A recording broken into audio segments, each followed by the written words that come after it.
When you're trying to reinvent yourself, you're really just trying to change the labels that you give yourself. For example, I'm dumb, I'm lazy, I'm unsuccessful. So the first question we have to ask ourselves is, where do these labels come from? Most of the time, they come from evidence. So it could be one small incident, or it could be one big incident, or maybe it's just like a lot of things that are compiled together.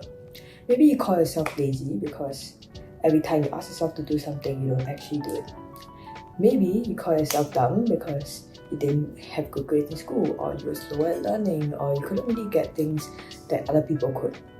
All of these labels come from certain things and certain ways that we look at our past or our lives. Why these labels are so important is because they actually keep us trapped. There are so many times where we want to do something, but we don't because, oh, I'm just not that kind of person. Or we do things because I am that kind of person.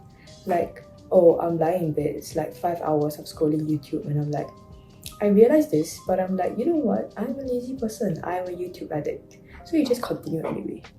And maybe it's not even like a conscious thing that you tell yourself, but it does happen to you. So let me give you an example of this.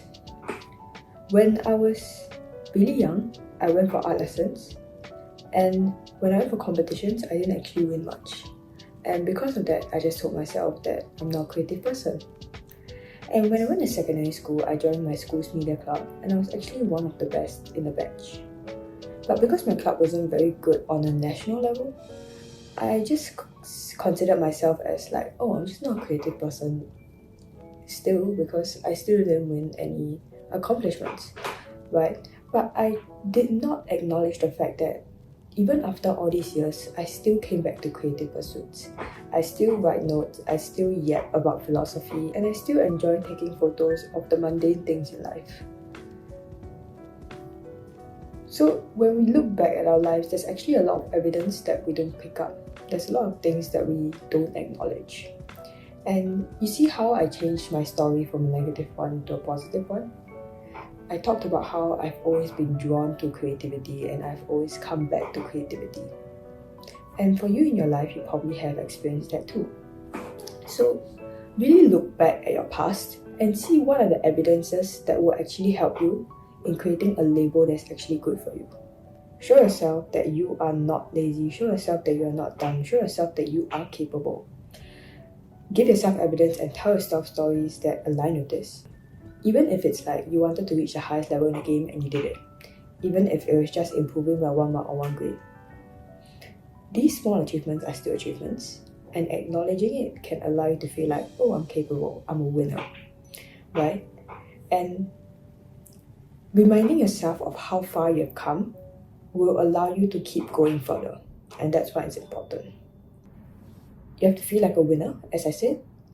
So the easiest way to do that is set a goal for yourself, which is the smallest action that you can take every single day.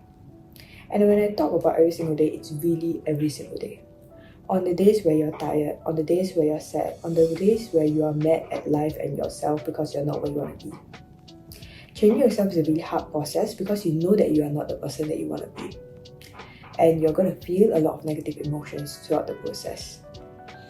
Imagine the day where you feel the worst. You're just unmotivated and you just don't want to do anything.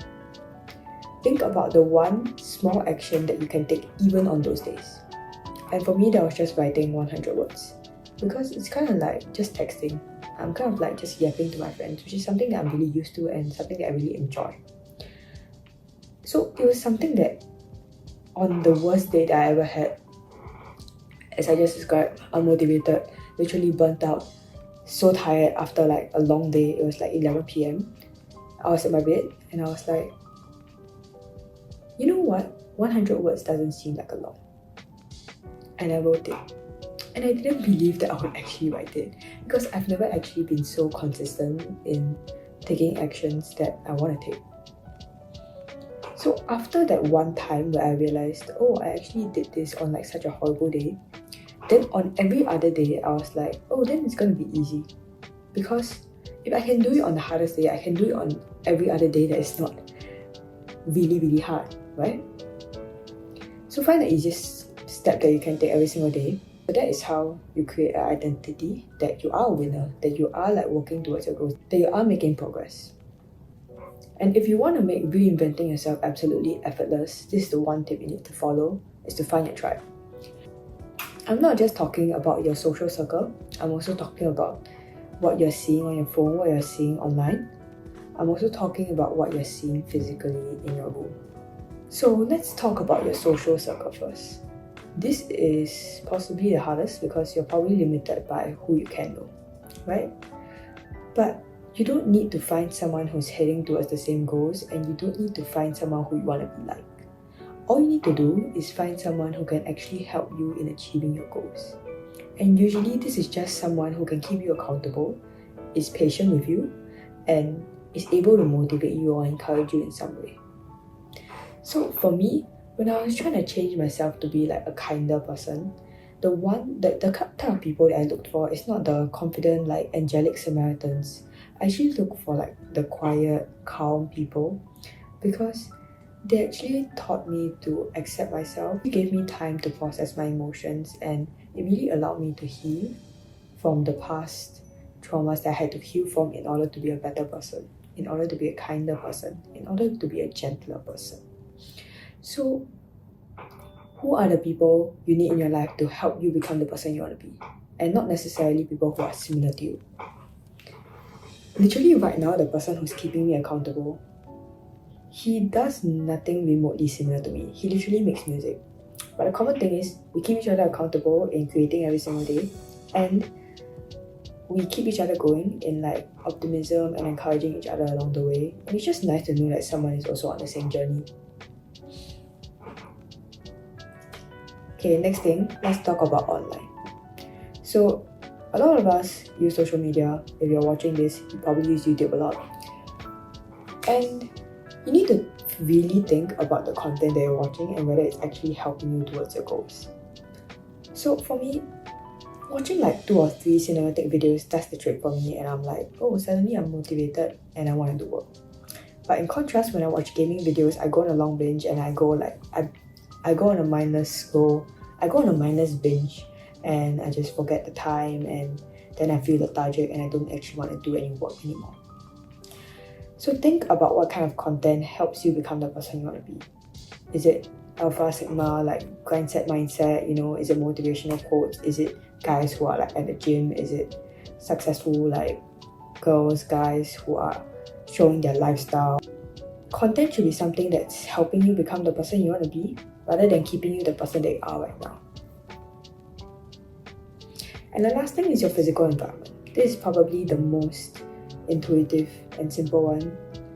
In particular, distractions like your phone, laptop. You can even use like side blockers while you're actually doing your work. As much as possible, if you can remove these bad conditions, remove them. So in conclusion, 3 tips. Look back on your life. See if you can reframe the way you think about yourself. Number 2, find the smallest action you can take. Take it every single day and remind yourself that you're winning. Number 3, change your environment. Socially, online, physically. And with that, you are going to be a new person.